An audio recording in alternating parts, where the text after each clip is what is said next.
Internet fam. Here's Winged Pharaoh, Chapter 7. This is by Joan Grant, published first in 1937, and I own no rights to this book, so if you like it, go buy it, read it, find it. It's online in a million different places. Just look wherever used books are sold. I don't even know that it's in print anymore. I don't know. Okay, here we go. Chapter 7. Hope you can hear me okay. Seers in Judgment. Often, Nea would sit beside my father when he gave judgment, to prepare him for the time when, at the age of 14, he would be his co-ruler. Sometimes I would go too, so that I also might learn of his justice. Ta Kefer, who was one of the chief officials of the royal household, sat on the left side of the hall of audience, between the throne of Pharaoh and the table of the scribes.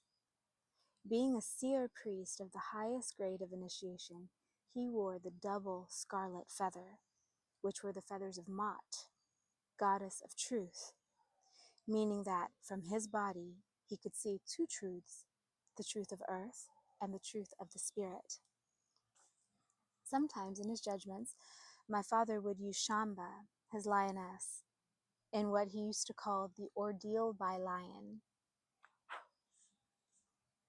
He would tell a man whose heart he was weighing to walk up the room and put his hand in Shamba's mouth. And he would tell him that if he were pure in heart, the lioness would mouth him gently, but that if he were guilty, then she would crush his arm to pulp. If the man were innocent, he would approach Shamba, and her teeth would be so gentle that they would not have marked the feathers of a bird.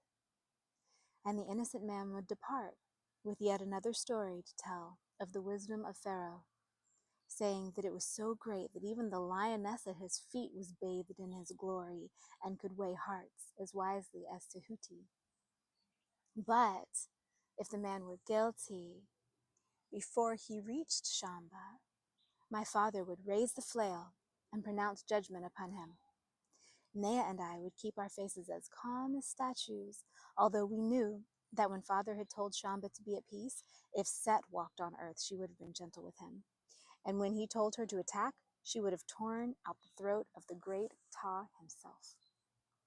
Once, father said to us, "Wise rulers know that many of their people are but children, although they may have the bodies of men, so he treats them as children, in ways that are within their understanding, so that they are obedient and content." I asked him how he was always sure when a man had nothing to fear from Shamba, and he told me that Ta Kefer watched the man as he walked up the room, and if he were afraid, then Ta Kefer moved the ring on his finger. But my father said that if we wanted to know why he moved the ring, we had better ask him ourselves. And Ta Kefer told us, "With our earth eyes, we cannot see patience or anger or jealousy or greed. We can only see the reactions of them. But if I look at a man with the eyes of my spirit, I can see his thoughts. Perhaps I should say his emotions as color. And the darker the color, the more clouded he is by earth, and the paler the color, the nearer he is to the source of light, to which one day we all must attain. Jealousy and greed I see as a dull, dark green, but true sympathy, which is compassion, is the pale green of the sky before dawn. Wisdom is a pale, clear yellow, like sunshine on a white wall. Deceit and lust for riches are clay-colored, like the mud from which bricks are baked. And in the same way, every kind of emotion has its special shade, and those that are most often experienced determine the color of the light that shines from each one of us.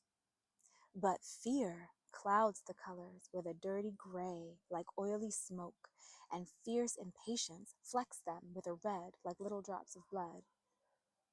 There are many other signs like these by which I can judge a man, and if one walks toward Shamba with no hidden fear, then do I know that he has spoken truth." I said, "But suppose the man was very silly and didn't like lions, the same as I don't like even very small and harmless snakes."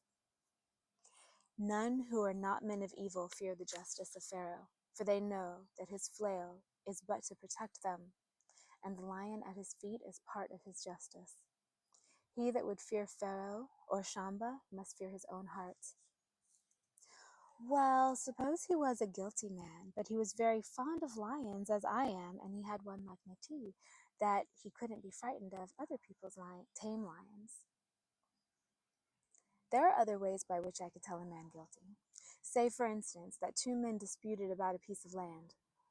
If the color of one man was heavy with greed, and the other had the turquoise blue of the poet or sculptor, and so much of it that I knew he thought too little of riches and might let his children go hungry and his wife patch her only tunic, while he pondered on the small embellishments of earth, then I would know that if he claimed the land, it was because it was rightfully his and not the greed of possessions.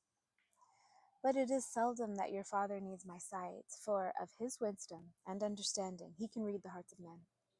And though he sees not the color of their own thoughts, to him their characters are as clear as though he saw them written on a scroll. Long ago, when this earth was new, a wise man said, "Let thy light so shine forth that wheresoever thou goest, even if it be to the caverns of the underworld, those who are with thee shall fear no darkness, for thou shalt light them upon their journey." And this light he talked of is the self-same light that shines from all of us, of which I have told you. When our feet have reached the end of our earth journey, then will the colors of earth have been transmuted into the whiteness of pure light. But in this whiteness is all pure color, and in it there are the colors of the three wards of earth, the pale clear yellow of wisdom, which is all experience, the gentle green of compassion, which is perfect understanding, the true scarlet of the warriors of Maat, which is courage that is beyond fear. That was chapter 7. See you later for chapter 8.